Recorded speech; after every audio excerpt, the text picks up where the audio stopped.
Alô você, eu sou a Samira e você está no Basecast. Estou aqui novamente para a introdução de mais uma aula que o professor Samir Base gravou. Nessa aula, ele continua a responder as dúvidas dos alunos sobre a estrutura do mercado de capitais no Brasil. Então, vamos lá. Que é corriqueira, que acontece bastante. Por onde começar a investir em ações? Antes de qualquer coisa, antes de pensar em investir em ações, pague suas dívidas. Por que eu digo isso? Porque os juros que são cobrados no Brasil, eles são tão altos que dificilmente alguém conseguirá, com as suas aplicações ou mesmo o rendimento das aplicações, cobrir os juros que são praticados no Brasil. Feito isso, então, eu creio que a sua obrigação deveria ser de tentar poupar recursos financeiros todos os meses. E, além disso, fazer um controle financeiro rígido, né? Se precisar de uma planilha de controle, utilize essa planilha de controle. Agora, se você tem recursos sobrando todo mês, abra uma conta numa corretora.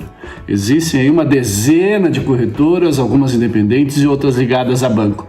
Tá? E a corretora é quem vai te propiciar a movimentação, né? Aberta a conta na corretora, você vai poder enviar o dinheiro do seu banco para a corretora e começar assim a investir em ações. E para adquirir em ações, basta utilizar o Home Broker, que é o software que a corretora vai disponibilizar para você, e começar a investir. Outra pergunta: quanto tempo é longo prazo para a Bolsa de Valores? Isso é uma questão muito subjetiva. Para mim, o investimento de longo prazo é aquele que você quando você não vai precisar de recursos no curto prazo nem tão cedo. Isso para mim é longo prazo, pensando em Bolsa de Valores, é lógico. Mas vamos supor que você queira um número, uma noção específica clara disso. Não tem. Imagina que você é um investidor e vai precisar do dinheiro dentro de próximos 3 anos. Aí sim vale a pena você investir na Bolsa. Então, o ideal é você buscar aí alguns ativos que possuam uma maior previsibilidade, com ativos de renda fixa, por exemplo. Agora, se você vai precisar no recurso num ano, não é na renda variável em geral, na Bolsa de Valores, que você vai encontrar uma boa alternativa de investimento, porque ela tende a apresentar um desempenho muito acima de qualquer rendimento de renda fixa. Então, portanto, eu sugiro, dentro dessa expectativa de prazo, direcionar para renda variável, preferencialmente aquele dinheiro que você não vai precisar no curto prazo e que de preferência esteja disposto a deixá-lo lá por mais tempo possível. Vale a pena pegar empréstimo, e principalmente empréstimo consignado, para investir na Bolsa? Não faça isso. As taxas do empréstimo consignado, elas estão aí em próximo de 2% ao mês. Se você levar para o ano, lembrando que é sempre juro composto, né, vai dar aí algo em 27%, 28% ao ano. E para você ter lucro nesse empréstimo, você vai precisar de uma rentabilidade de 27% ao ano após os impostos. Então, nenhum investidor consegue manter essa taxa de retorno de maneira consistente. Dessa forma, se você pegar um empréstimo para investir, o que vai acontecer é que ao longo do tempo a sua dívida vai crescer mais rápido que o seu patrimônio e dessa forma você vai regredir em termos financeiros. Então cuidado com isso. Uma meta de 15% ao ano de rentabilidade é possível? Não é impossível, mas não é tão simples assim obter uma rentabilidade como essa. Mas se você fizer aplicações de longo prazo, existe essa possibilidade. Tá? Se a gente for considerar aí o histórico do índice Bovespa, ele tem entregue um retorno próximo a 7% ao ano acima da inflação. Tá? Então o Ibovespa evidentemente possui e já possuiu dentro da sua estrutura algumas empresas problemáticas. E ainda assim ele entregou esse retorno. Então é bem plausível que uma carteira formada apenas por ótimas empresas e também com alguns bons fundos imobiliários aí, ela tende a entregar um retorno superior no longo prazo. Mas sempre tem que ficar de olho nas movimentações. Qual o valor mínimo para investir em ações? Não existe valor mínimo. Tá? No sentido que não existe uma lei ou regulação que imponha um valor mínimo para se investir. Primeiramente, antes de pensar em investir, é importante que você tenha quitado suas dívidas, principalmente as dívidas onerosas, aquelas que trazem juros embutidos nela. A partir daí, você pode passar a investir tranquilamente. E o valor indicado? Não tem. Tá? Eu, na minha percepção, eu não incentivo você a começar com pelo menos R$1.000. Por que isso? Porque as corretagens cobradas de home broker das principais corretoras vão girar aí em torno da casa dos R$20 em média. Então, dessa forma, R$20 representam 2% dos R$1.000 que você está investindo. Então, se você investir menos de R$1.000, a corretagem vai representar mais de 2%. E esse, no meu entendimento, já é o percentual, vamos dizer assim, máximo para que você pague numa corretagem. Por isso, o valor da corretagem ela começa a impactar significativamente o desenvolvimento da sua carteira. Mas, se você quiser investir, pode investir. Dentro dessa perspectiva, comprar R$1.000 por mês ou 3.000 a cada 3 meses. Duas coisas que você precisa levar em consideração. A primeira, eu já acabei de falar, é o custo da corretagem. Como os custos da corretagem dos home brokers são fixos, geralmente oscilando aí até R$20 aproximadamente nas principais corretoras do Brasil, o ideal é você tentar diluir esse custo de transação no maior volume possível de investimento. Então, por esse ponto de vista, o ideal seria juntar os R$3.000 e investir tudo de uma vez, de um modo a tentar diluir o custo de corretagem em uma base maior de investimento. Então, o que eu sugiro é então você pegar esses R$3.000, guardar por 3 meses e fazer a aplicação. Devo investir em ações ou fundos imobiliários? Ao longo do tempo, eu acredito que você deva investir nos dois. Tá? Por isso, se você é um investidor iniciante, recomendo que você comece com investimentos através de fundos imobiliários. Por que isso? Porque os fundos imobiliários eles possuem algumas características que eu acredito que se alinham com os interesses de um investidor novato, aquele que não tem experiência na bolsa. Então, a primeira característica é que eles possuem uma volatilidade inferior às ações. Para quem está iniciando, é melhor começar com um investimento menos volátil até se acostumar. E outro ponto que eu acho interessante dos fundos imobiliários é a geração de renda mensal. A grande maioria dos fundos imobiliários paga dividendos todos os meses aos seus cotistas. E essa característica vai ajudar o investidor iniciante a entender melhor como funciona o mercado de renda variável. Depois, dá para passar e começar a investir em ações. Como migrar da renda fixa para a renda variável de forma conservadora? Essa é uma boa pergunta que interessa a muitos investidores que cogitam fazer essa migração. Mas eu, particularmente, ainda tenho um certo receio, especialmente pelo medo de estar fazendo um negócio pouco atrativo, além da própria volatilidade que as ações apresentam. Então, a minha sugestão é que essa migração seja feita de forma gradual, aos poucos, mês a mês, tirando parte dos recursos da renda fixa e direcionando para a renda variável. E, novamente, aí, os fundos imobiliários são uma boa sugestão. Como seria reinvestir os dividendos? Comprando ações da mesma empresa que os pagou? É complicada essa questão, né? Investir em investimentos, principalmente os dividendos recebidos naquela que julga a melhor opção no momento. Eu creio que essa seja a resposta.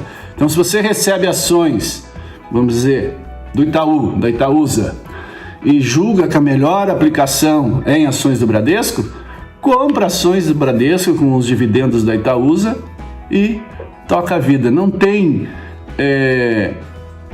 como você diferenciar ou reclassificar as oportunidades de investimento no momento recebido de dividendos, infelizmente. É recomendável ter conta em mais de uma corretora? Sim, é interessante, especialmente se você considerar que algumas corretoras oferecem serviços e alguns distintos de outras, tendo algumas facilidades e vantagens para determinados tipos de investimento. E é o que acaba gerando uma atratividade para alguns perfis de investidores. Então é interessante ter conta em mais de uma investidora, só que de um modo geral, a minha sugestão é que você tenha conta em pelo menos 2 corretoras. Naquela que você se sente bem atendido, que oferece algumas taxas atrativas e que ofereça alguns produtos financeiros que são adequados ao seu capital. Essa pergunta já muitas pessoas questionam. Qual o maior mito da Bolsa? Eu vejo que o maior mito da Bolsa é a riqueza fácil e rápida. Isso não existe. Esse mito tem origem nos filmes de Wall Street, né, que insistem na narrativa de que ganhar dinheiro investindo em ações é necessário você ter uma abordagem de curto prazo, muitas vezes aplicando golpes. Isso não é verdade, tá? Isso é longe da verdade. As grandes fortunas que a gente consegue identificar na Bolsa pertencem aos chamados senhores de cabelos brancos, né? Que são aqueles investidores que investem há décadas em ações de boas empresas com uma abordagem aí de longo prazo. Com certeza você viu lá o filme O Lobo de Wall Street, mas você conhece o Warren Buffett? Ninguém vai querer fazer um filme sobre a vida de Warren Buffett, porque ele está há anos aí sendo sempre classificado como um dos maiores investidores do mundo, e a Berkshire Hathaway, que é a empresa que ele é presidente, ele é fundador dela, é uma das empresas que mais rendem no mundo até hoje. E falando de mito, qual é o mito do valuation? O maior mito que eu creio que se relaciona ao valuation é considerá-lo uma ciência. O valuation envolve números, sim, mas esses números eles são frutos de algumas premissas que são utilizadas pelo investidor e pelo analista. E essas premissas são resultado de uma análise que possui inúmeros fatores subjetivos e também opinativos. Então não existe como você classificar o valuation como uma ciência se esses aspectos subjetivos são mais prementes assim no dia a dia das análises. Independente de preço, quais as melhores empresas negociadas na Bolsa? Essa é uma excelente pergunta, não tem resposta, mas para mim, um bom critério para avaliar a qualidade dos ativos e da gestão de uma empresa é a rentabilidade que o negócio possui. Para isso, basta calcular um dos principais indicadores de rentabilidade, que é o ROI, que é o retorno sobre o patrimônio líquido. Basta analisar o ROI, a gente consegue aí, obviamente, identificar dentro das demonstrações contábeis das empresas. Existem empresas boas, existem empresas ruins. Inclusive, eu recomendo que para um investidor novo, que ele possua aí uma lista de empresas que ele acha interessante acompanhar, e de vez em quando vão surgir aí algumas oportunidades de entrada. Principalmente porque o mercado brasileiro de ações, o mercado de capitais brasileiro, ele é muito volátil. Como funciona o cálculo do Ibovespa? Essa é uma incógnita muito grande, mas lá no site da própria B3, eles dizem que o Ibovespa é o resultado de uma carteira teórica de ativos, elaborada de acordo com alguns critérios estabelecidos em sua metodologia. Aplica-se no Ibovespa todos os procedimentos e regras constantes do Manual de Definições e Procedimentos de Índices da B3. Então a metodologia ela é muito técnica. Lá no site da B3 está toda a descrição dela, mas basicamente ela vai consistir da criação de uma carteira teórica que os analistas da B3 criam e dão um peso maior para as empresas de maior valor de mercado e aquelas mais líquidas. Com isso eles conseguem criar o índice Ibovespa. Faz diferença morar em São Paulo para investidores? Não. No passado até fazia diferença, porque a informação circulava muito em São Paulo e no Rio de Janeiro do que em outras regiões. Hoje em dia, com o avanço da internet, a informação está disponível para todos que têm acesso. Então as próprias empresas têm transmitido seus eventos pela internet. Só para vocês terem uma ideia, um dos maiores gestores de fundos de ações do Brasil não fica no eixo Rio-São Paulo, fica aqui no Paraná, na cidade de Londrina. Então não é preciso ser de São Paulo para ser investidor de sucesso hoje em dia. Tem que acompanhar o mercado. O que o Brasil precisa para chegar aos 2 milhões de investidores de bolsa? Atualmente, nós temos aí 700, 750 mil CPFs cadastrados na Bolsa de Valores. E aumentar esse número de investidores na Bolsa de Valores e também possibilitar cada vez mais pessoas físicas tenham acesso a esse mercado e acabe estruturando uma sólida carteira previdenciária no longo prazo, é um sonho que todo gestor de uma Bolsa de Valores quer. Eu creio que a gente está no caminho certo, porém os desafios aí são muito grandes, principalmente porque o brasileiro não tem essa noção de educação financeira, muito menos de longo prazo. A gente pode dizer que a maior parte da população brasileira foi treinada para consumir e gastar, e não para poupar e investir, como é a população americana, por exemplo.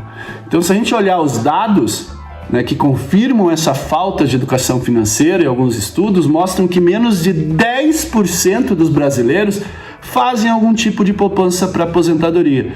Está aí uma explicação do porquê que a gente não tem tantos investidores na Bolsa no Brasil hoje. Com pouco capital, devo fazer compras mensais no fracionário ou juntar capital para comprar um lote de 100 ações? Eu vejo que sempre comprar no mercado fracionário é viável, tá? Faz sentido para mim, especialmente para aquele pequeno investidor que possui uma capacidade de aporte, uma quantidade de recursos disponíveis um pouco limitada. Mas como nem todo mundo consegue amealhar um valor maior, capaz de comprar um lote, então tendo em vista que muitas ações possuem lotes que são de fato bastante caros para a maioria dos pequenos investidores, para mim o mercado fracionário serve perfeitamente para esses investidores.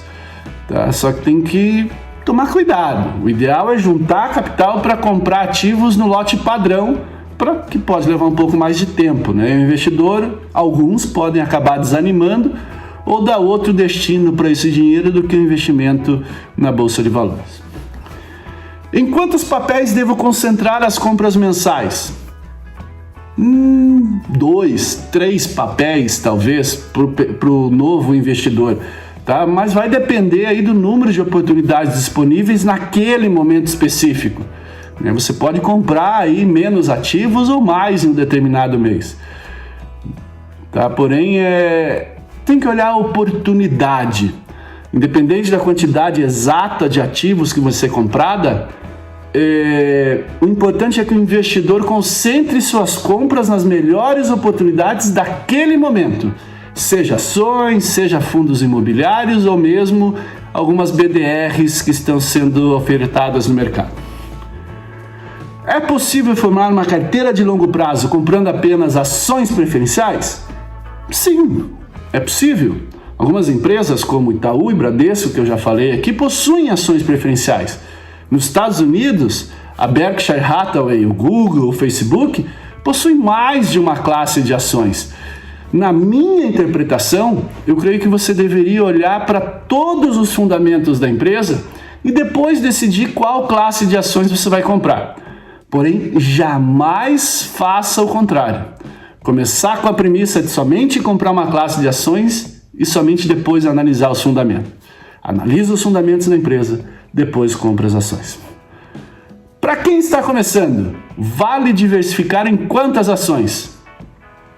Eu creio que para quem está iniciando no mercado, principalmente aquele que tem recursos limitados e criando uma carteira do zero, tem que focar em aportes mensais sem grandes recursos investidos. Então faz total sentido sim você montar uma carteira concentrada e menos diversificada nos primeiros meses.